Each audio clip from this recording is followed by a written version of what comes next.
ఆరోగ్యాభిలాషులందరికీ నా హృదయపూర్వక ధన్యవాదములు. శుభోదయం.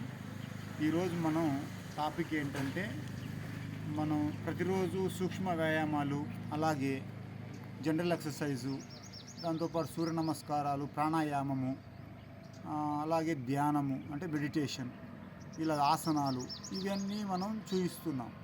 అంటే వీటి వలన అసలు మనకి ఉపయోగం ఏంటి, అసలు వీటి వల్ల మనకి ఎలాంటి ఉపయోగాలు ఉంటాయి అనేది ఈరోజు మనం తెలుసుకుందాం.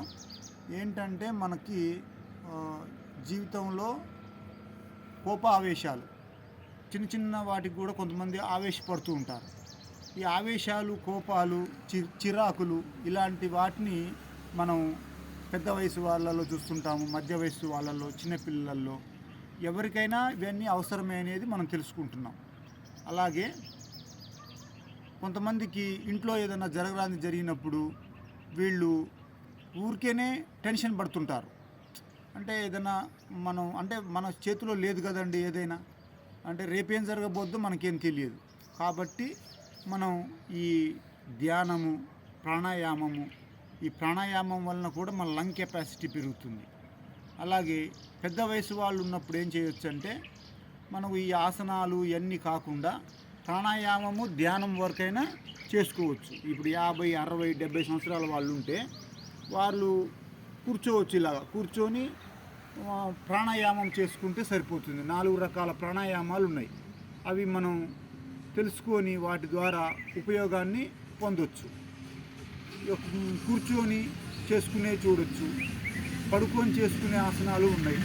ఇలాగే ధ్యానాన్ని మనం ఎలా చేయొచ్చు, 2 కళ్ళు మూసుకుంటున్నాం, మన యొక్క శ్వాసని గమనిస్తూ ఉండాలి.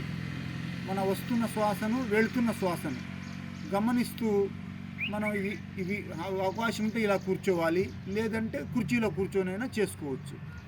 కావున మనకు ధ్యానం వలన, ప్రాణాయామం వలన మనం ఒక రోజులో 1 గంట లేదా అర్ధ గంట, 30 గంటన్నా, గంటన్నరన్నా మన యొక్క సమయాన్ని బట్టి, యుక్త వయసులో ఉన్న వాళ్ళైతే 1 గంటన్నర, 2 గంటలు ఖచ్చితంగా కేటాయిస్తే మంచిది. మధ్య వయసు వాళ్ళు మాత్రం 1 గంట కేటాయించాలి. 50, 60 సంవత్సరాలు దాటిన వాళ్ళైతే ఈ అన్నీ కలిపి కూడా ఒక ½ గంట, ఇప్పుడు 5 నిమిషాలు సూక్ష్మ వ్యాయామాలు, 5 నిమిషాలు జనరల్ ఎక్సర్సైజ్ కూర్చొని చేసుకున్నా సరిపోతుంది. పడుకొని చేసుకోవచ్చు. తర్వాత ప్రాణాయామం చేసుకోవచ్చు.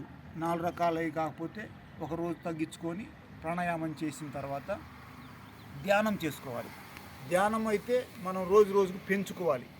ధ్యానం విషయానికి వచ్చినప్పుడు మన వయసు ఎంతైతే ఉంటుందో ఆ వయసుకి తగినన్ని నిమిషాలు, అంటే ఎగ్జాంపుల్ వయసు 45 ఉందనుకోండి, 45 నిమిషాలు మెడిటేషన్ చేయాలి. వయసు 30 ఉందనుకోండి, అలా మనం మెడిటేషన్ని పెంచుకున్నా కూడా మన జీవితంలో ఎంతో మార్పు అనేది ఉంటుంది. కావున ప్రతినిత్యం మనం ఆసనాలు, సూర్య నమస్కారాలు, ఇలా కొత్త విషయాలు తెలుసుకుంటున్నాం. ఈరోజు ఏంటంటే అసలు వాటి వలన ఏంటి ప్రయోజనం అలాగే తెలుసుకున్నాము. కావున మీ అందరికీ నా యొక్క హృదయపూర్వక ధన్యవాదములు. Thank you.